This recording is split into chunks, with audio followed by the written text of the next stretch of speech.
Hello, this is Paranormal Girl, and today I'm going to talk about the geoenergy of Atlantis. The Atlanteans and their neighbours mastered many sciences from which we know nothing or very few. Thus, by studying the ultra and infrasonic ranges, they discovered anti-gravity. All their life they have explored the powers of mind over matter. They found the geoenergy or Vril energy.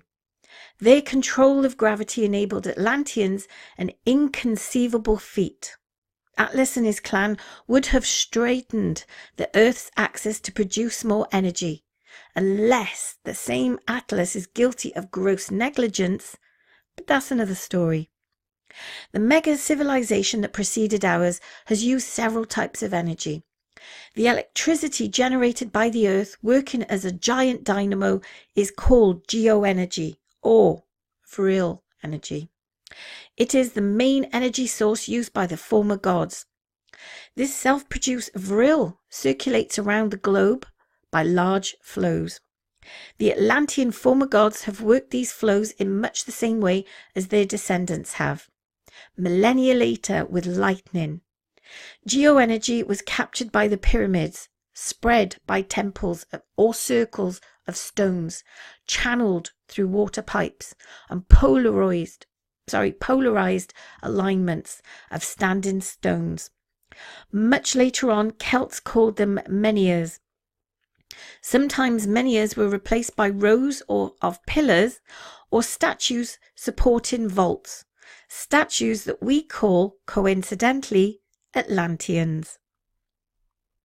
As long as the Earth remained in the ecliptic plane, it was the golden age, paradise on Earth. An eternal spring created the abundant flow of resources. It was the long period of hunter-gatherer. In terms of energy, straightening the Earth axis had another major consequence. Our planet stopped producing lightning. Instead, it produced a stable electromagnetic energy, more subtle, which is still circulated nowadays in the sacred streams, well known by the geobiologists. Does it mean that there was no storm when the planet was straight? Immanuel Velikovsky tells the amazing storm that crackled between Earth and Venus when they brushed against one another. This episode could well be the cause of the inclination of Earth's axis. Then the huge storm that brought together the two spheres would be the father of all storms. The inclined Earth rubs and sizzles, hence lightning. The ortho-orientated Earth does not rub, hence the absence of thunder. I can hear meteorologists grinding, as for them lightning is not all connected with Earth's axis or ecliptic plane. We know that lightning is the electricity produced in big clouds called cumulonimbus,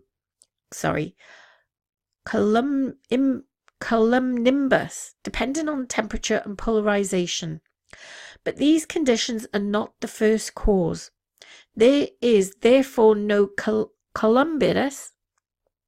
When our planet was ortho-orientated, we can easily imagine that different electromagnetic conditions generate different polarizations and thus a different climatology.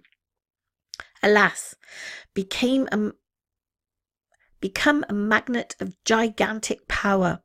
Our planet in love began to attract all kinds of celestial objects. Myriads of meteors streaked across the night sky, and happened what should happen. An astral collision and balanced the terrestrial globe, performing a rotation of 180 degrees while its axis recovered its slope. The main island of Atlantis was destroyed, and many Atlanteans from America escaped the disaster. Note that in Nibiru hypothesis, involving the ancient astronauts, there is a different cause to the tilt of our planet. It is due to a failed takeoff of the giant island vessel named Atlantis. Another hypothesis, bolder but more likely, does not change the result of the scenario.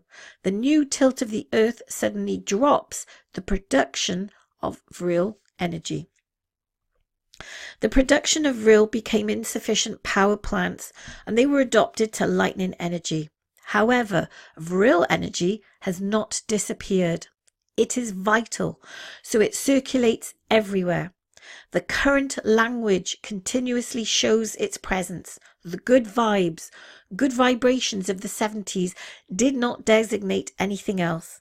When the current passes well with someone, it is that we are on the same wavelength. The law of attraction and the universal gravitational governing the march of the planets also govern our behavior.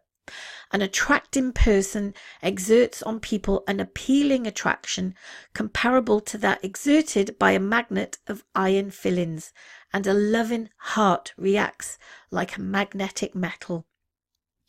The Vril is in nature of nerve impulses running through our body. This is one of the languages in which Mother Earth speaks to us. To feel it, we have the sole of the feet, which is the best suited subtle organ. Walking barefoot on the sacred earth, the primary peoples knew they were reloading in subtle energy, without which every living being is not slow to wither and die.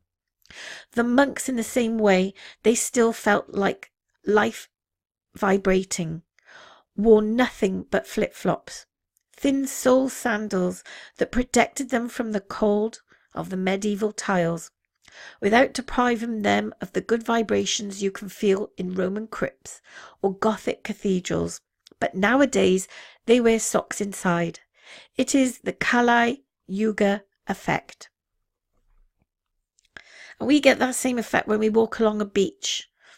We always know it feels nice to walk barefoot in the sand, don't we? And like this picture depicts, isn't it nice to walk barefoot amongst the sea and the rocks? Because you get to earth yourself. You get to feel at one with the earth. And it's a good feeling. And we should all do this.